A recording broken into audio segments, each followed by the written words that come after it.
I would betray you, that's perfectly clear. But the plan, never.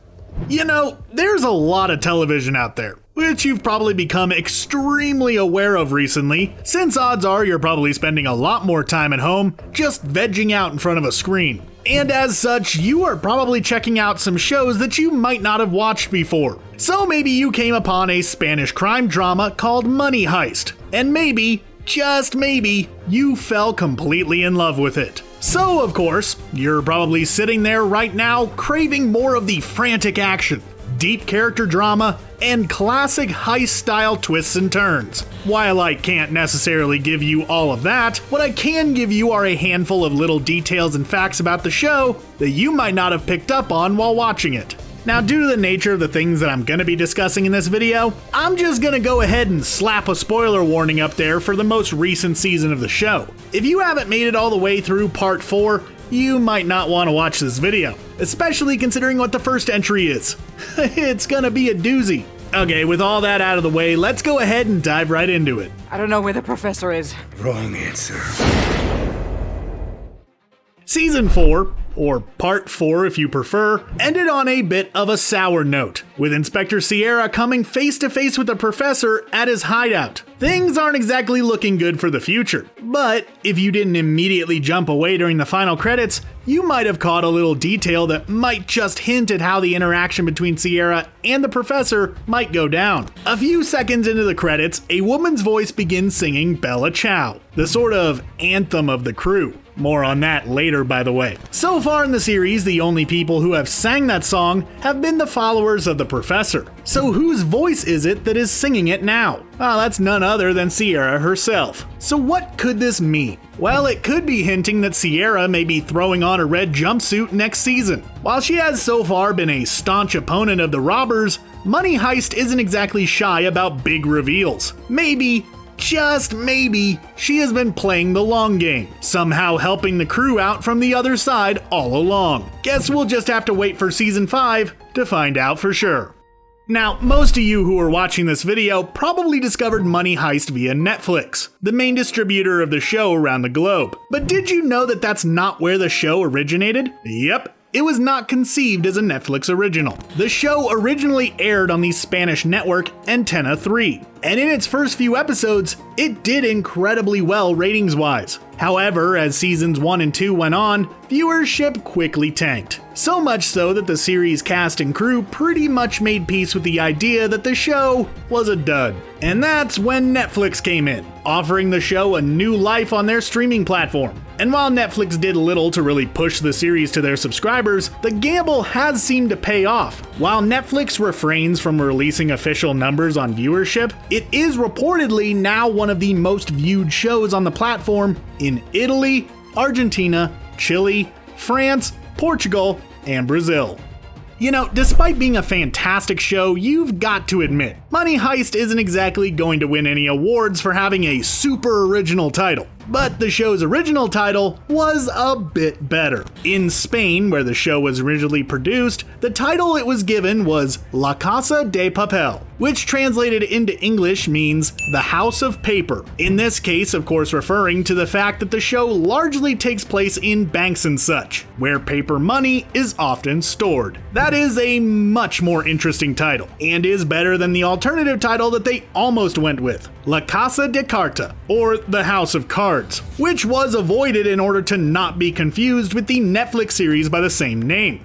Tokyo is probably the big standout in terms of characters on the show. She manages to be equal parts endearing and utterly awesome. If you are a movie fan though, she might just remind you of a certain little girl from a certain 90s action flick. Yeah, Tokyo was based off of Natalie Portman's character Matilda from the 1994 film Leon the Professional. Pretty much everything about her initial appearance was borrowed from that character. Her clothes, her hair, even some of her mannerisms. Not that it is at all a bad thing though. Leon the Professional is an iconic bit of cinema, so it is understandable why the creators may have wanted to pay homage to it. In addition to being a just all-around awesome character, Tokyo was also the first character in the series to get a name. Reportedly, her name came around due to almost complete happenstance. Jesus Colmenar, one of the show's directors and producers, stated that it all came about because Alex Pina, creator of the show, once came into work wearing a shirt with Tokyo printed on it. Colmenar saw it and said, "Hey, that would make a great character name." And from there, the name stuck. Now, besides Tokyo, almost all of the rest of the crew utilize names that are based upon national capitals. Berlin is the capital of Germany, Helsinki is Finland, Lisbon is Portugal, etc. There are only a handful of characters on the team who don't go by national capitals. Denver is the capital of Colorado, a state. Rio de Janeiro is the capital of the Brazilian state by the same name. Palermo is the capital of Sicily, which is a region in Italy. And Marseille is just a particularly populated French city. Not quite sure why these particular characters weren't given the names of national capitals, but maybe something about them in particular will be revealed someday. One member of the crew who doesn't have a city-based name at all is the Professor, the team's mastermind. However, while he doesn't have one officially, the actor behind the character, Alvaro Morte, thinks he knows which city name would fit him best. During an interview, when he was asked about what city he would choose to be named after, he said, quote, "The concept of what it is fits in, but we have to remove the religious components. This would be Vatican City. It's a state city, a very small one. But like the Professor, it's always shielded, and at the same time, it has a great power all over the world." Vatican City is of course the place where the Pope lives, a small independent city-state in the heart of Rome, which itself is the capital of Italy. Being the seat of power of an entire religion, the parallels to the Professor are fairly obvious, and do indeed work super well. Maybe someday, this name will become canon in the series itself. Something that the earlier seasons aren't exactly great at conveying, that the later seasons do a better job at illustrating, is the relationship between the Professor and Berlin. In case you didn't quite catch it through all the dialogue, the two aren't just good friends and partners in crime. In fact, the two are actually half-brothers on his mother's side. Seems like the Professor liked to keep the leadership side of things in his close inner circle. And what is closer than family? Now here's a question involving Berlin that could have some pretty major implications. Who exactly is Tatiana, Berlin's mysterious ex-wife? Well, there is one theory that could provide an answer. The theory posits that Tatiana, despite being played by a completely different actress, is actually Inspector Sierra. With Sierra singing Bella Ciao in the end credits for season 4, this would give her a solid connection to the crew. And the kicker to this theory? Sierra states that her husband's name is German, which looks and sounds an awful lot like German, or Germany, which Berlin is the capital of. Throughout Money Heist, besides the main theme, there is one song that keeps popping up all over the place. This is of course the little tune entitled Bella Ciao, and it's actually an old Italian folk song. But what does it actually mean? Well, Bella Ciao, or Goodbye Beautiful in English, is a song that has long been used as a sort of anti-fascist anthem, with its lyrics having been changed during World War II in order to reflect the Italian citizens rising up against Mussolini and his followers. It has also since been adopted worldwide as a sort of rallying cry for freedom, which is probably why the resistance in the show is so fond of it. Here's a fun behind-the-scenes fact regarding how the show is made. Unlike a lot of modern dramas, Money Heist isn't completely plotted out before the cameras start rolling. In fact, the episodes are filmed in chronological order, since the scripts for the episodes are written only a short while before production on those episodes actually begins. Yep, the show is written in parallel to filming. This is done so that the show's writers can better pivot based upon what they think is best for the show overall. For example, in season 3, a one-and-done joke about Marseille's love of animals quickly became a defining character trait, humanizing this often stoic criminal. And given the way that the show is written, it is completely understandable that some elements of the show's original plan didn't wind up making it to the final product. One such example is the actual reasoning behind everyone joining in on the heist in the first place. Now, we all know that Berlin had a serious disease, specifically Helmer's myopathy. However, originally, many, if not all, of the members of the crew were meant to have terminal illnesses themselves. The original idea was that each of them would be seeking out the means to pay for their own treatment or seek to get back at the system for failing them. Ultimately, this idea was axed, with only really Berlin keeping the disease aspect of his character. Something else that was included in the original idea for the show, that actually did manage to make it to the screen this time around, is Denver's signature out there laugh. I'll show you my tiny bikini. Even before Denver's actor Jamie Lorente was cast in the role, the character was meant to have a distinctive laugh. Early drafts of the script called for the character to have a quote-unquote trashy laugh, and each actor who was brought in to read for the role was asked to interpret that in their own way. And now we have his memorable chuckle up there on the screen for all to see.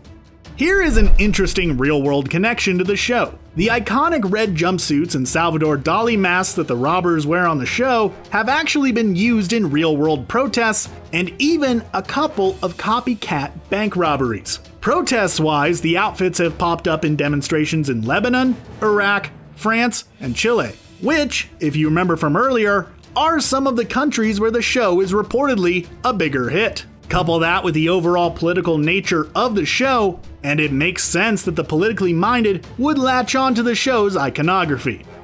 There are two scenes throughout the series that proved to be particularly difficult to film. First was the sequence when the professor tried to rain millions of euros down over Madrid. This sequence was complicated largely by rapidly shifting weather patterns, which made getting the money to go to where it needed to go nearly impossible. Next was the sequence where Denver had to scuba dive inside the vault. Now, shooting underwater is always difficult, but when you take into account the fact that the team had to build a replica of the vault in an underwater tank, and that the gold bar props that they had were made of foam that kept trying to float away, it makes the whole thing significantly more difficult. Does look totally awesome though. Special effects are always fun to hear about, as they're probably the most entertaining part of the whole filmmaking process. One great example of special effects work that we see during the series happened during the first battle between the crew and police forces. During this conflict, several police cars had their windows replaced by something called sugar glass. Sugar glass, in case you're unaware, acts like regular glass in most cases, but is made out of sugar, as the name would suggest. It breaks and shatters just like real glass, but is nearly harmless, meaning that there weren't exactly any risks involving cuts and so forth, making it a lot safer than actual glass. There is one character among the crew who might just have the most on-the-nose name if you really stop and think about it. Stockholm started out as a simple secretary, working in the Royal Mint of Spain. However, once the great heist went down, she quickly fell in love with Denver and wound up joining the robbers. Now that has us asking one simple question. Does Stockholm have Stockholm Syndrome? Stockholm Syndrome refers to the idea of when a captive falls in love with his or her captor. Now that certainly sounds like Stockholm, alright? The show never outwardly addresses it, but for my money, she might just have her namesake syndrome.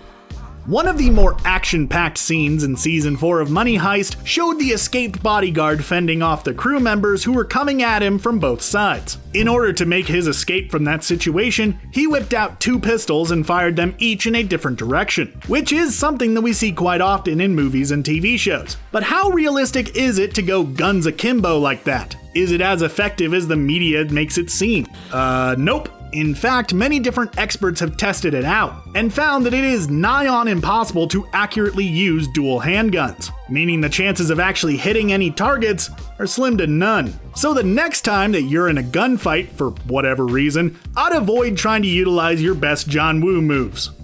You know, Rio is a pretty young character. Super young, actually. At the start of the series, he is said to be only about 19 years old. Which is kind of interesting all things considered, especially when you take into consideration that they also state that he's been hacking for years. So wait a minute, that would mean that he was an experienced criminal while he was still in high school, or at least the Spanish equivalent of high school. That's one of those things that you don't really think of too much, but it definitely puts the whole genius part of his qualifications into perspective. The guns that we see the robbers use throughout the series are definitely some of the more interesting ones visually. But what are they exactly? Well, those are variations of the Heckler & Koch G36, a rifle designed in the early 90s for use by the Unified Armed Forces of Germany. though it has since been adopted by militaries the world over. For its part, Hollywood tends to use it due to its interesting appearance, looking more futuristic and space-agey than something like the M4 platform that the US military commonly uses. Don't put ideas in my head, huh? Don't put ideas in my head. What did you think of Money Heist? Were there any small details that you caught that I didn't talk about? Let me know your thoughts down in the comments below, and while you're down there, why not consider subscribing to Screen Rant for more awesome videos just like this. Thanks for watching, and stay safe out there.